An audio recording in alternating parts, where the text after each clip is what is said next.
I think it's quite evident over the last few weeks with the groundswell that we've had in support surrounding the closures of our communities. It shows that our communities are pretty much under attack, and they have been under attack. Our communities have been under attack since 1788 when that first boat landed on the shores of Botany Bay, and we are still under attack today by these racist and apartheid decisions that the governments are arriving at in terms of the best interests of our communities.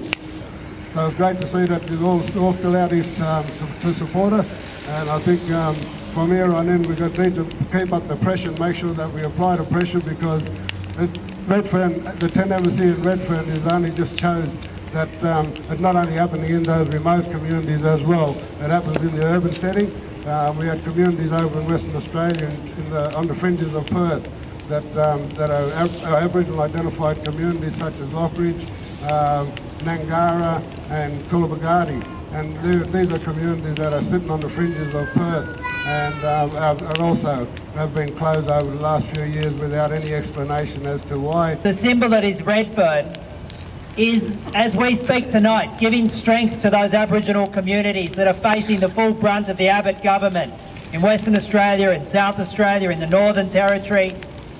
They know that here in the centre of Sydney, there's this symbol of Aboriginal land, controlled by Aboriginal people, in our biggest global city, that says that the Aboriginal people, the first people of this country, have a rightful presence, a strong presence and a united presence in the heart of our cities and throughout our country and throughout our land. And we must never forget that.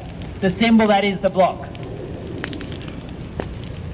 There'll be a state budget handed down on the 23rd of June. And the state budget has about $60 billion in it. And we're told from the likes of the Aboriginal Housing Corporation that they don't have enough money to secure Aboriginal housing, to rebuild the Aboriginal housing here on the block.